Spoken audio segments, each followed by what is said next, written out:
খুনের মোটিভটা কি সেটা কোনোদিনই বলতে পারবে না তৃণমূল সরকার। মোটিভ বলতে গেলে ওর মধ্যে তৃণমূল ঢুকে পড়বে, কারণ তৃণমূলে তো কোনো মতাদর্শগত সংঘাত নেই, এখানে তো কোনো রাজনীতি নিয়ে বিবাদ নেই, রাজনৈতিক মত পার্থক্য নেই, যেটা আছে দখলদারি। আর সেই দখলদারি করতে করতে ওপর পর্যন্ত বেরিয়ে যাবে। নেতাদেরকে আশীর্বাদ, সোনার টুকরো ছেলেরা যারা কাজ করেন, বুথে লিড দেন, সেগুলো বাঁচতে হবে। খুনের মোটিভ ধরতে গেলে তো তৃণমূল ধরা পড়ে। আর পুলিশ ওখানে ওদের রাজনৈতিক ধারা বিবরণী কে দিতে বলে? যে রাজনৈতিক ধারাভাষ্য কাজ আছে নাকি? খুন করলো, এলো, মোটিভ কি জানলাম না, বাকি সবটাই জানলাম, এগুলো কে শুনতে চেয়েছে? টিভিতেই দেখা যাচ্ছে, লোক অনেকবার দেখে নিয়েছে। তৃণমূলের হাতে তৃণমূল খুন হয়ে চলেছে। তো পশ্চিমবঙ্গে যত রাজনৈতিক হত্যাকাণ্ড হয়েছে গত 2 বছরে 90% তৃণমূল, আর 90%-এর মধ্যে 80% সংখ্যালঘু। মরছে তৃণমূল, মারছে তৃণমূল, মরছে মুসলমান, মারছে মুসলমান। কার রাজ্যে? পশ্চিমবঙ্গে। ভারতবর্ষে অন্য কোনো রাজ্যে ঘটনা ঘটছে। মুখ্যমন্ত্রীর আসল বয়স 5 বছর কম, এই বিষয়টা কি আদিনব্য দ্বন্দ্ব সঙ্গে জড়িত? আদিনব্য দ্বন্দ্ব শুধুমাত্র তৈরি করা হয়েছে আপনাদের সংবাদ মাধ্যমের ফুটেজ পাওয়ার জন্য, স্পেসটাকে দখল করার জন্য। কোথাও কোনো আদিনব্য দ্বন্দ্ব নেই। মুখ্যমন্ত্রী দলের মালিক, তিনি দল তৈরি করেছেন, তিনি যেটা চাইবেন সেটা হবে। বাদ বাকি কিছু লোক সাইডে কথা বলবে, ওনাদের বলতে বলা হয়েছে তোরা এগুলো বলবি, আবার পরে সাইড করে দেবে, যখন যাকে ইচ্ছা সরিয়ে দেবেন, যখন যাকে ইচ্ছা রাখবেন।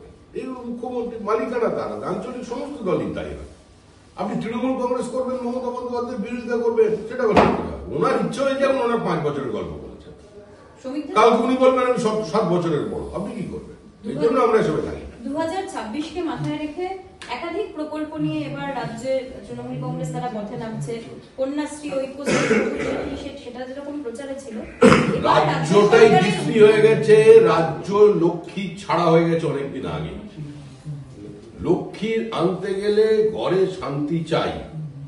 এসো মা লক্ষ্মী বসো ঘরে আর নেই, এসো মা লক্ষ্মীর পাশের ঘরে।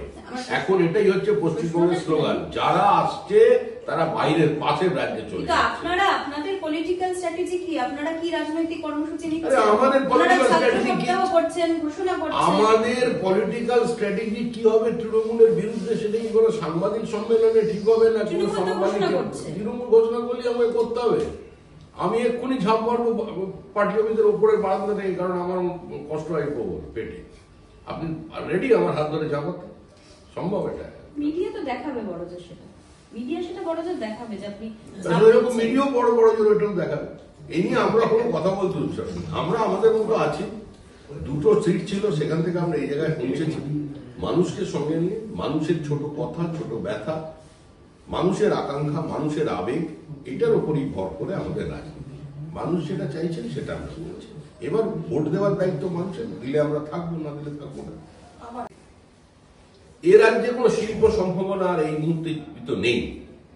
যে রাজ্যের লোয়ার জুডিশিয়ারি ফ্রেটের মধ্যে থাকে, যে রাজ্যে আইন শৃঙ্খলা কার্যত অবলুপ্ত হয়ে গেছে, যে রাজ্যের পুলিশ মন্ত্রী পুলিশের ব্যর্থতা কথা বলেন, পুলিশকে আক্রমণ করেন,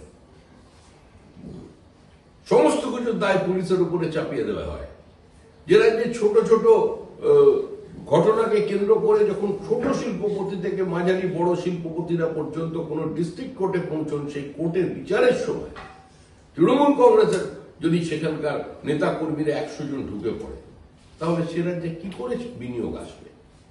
দিনের পর দিন বেকারত্ব বাড়ছে, শিল্প সম্ভাবনা মৃত্যু ঘটে গেছে নন্দীগ্রামের পরে।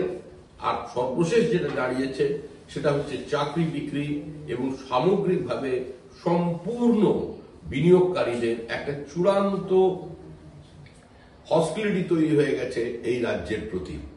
আজকে যেটা একসময় ভারতবর্ষের শিল্পের প্রায় 2 নম্বর জায়গায় ছিল, জিডিপি মানে এসডিপিডি যেখানে একদম একটা নির্দিষ্ট জায়গায় ধরে রাখা গিয়েছিল যে ভারতবর্ষের যে কোনো বাণিজ্যিক ক্ষেত্রের মধ্যে পশ্চিমবঙ্গের উপস্থিতি কি অস্বীকার করে কিছু করা যেত না। আজকে কার্যতই আমরা শুধুমাত্র একটা কনজিউমার স্টেট হয়ে থেকে গেছি। সার্ভিস সেন্টার কিংবা জিএসটি কমিশন কিংবা কেন্দ্রীয় অনুদান ছাড়া এ রাজ্যের অন্য কোনো আজকে ব্যবস্থা নেই। বাংলা খবর, আপনার রাজনীতি, আপনার আওয়াজ।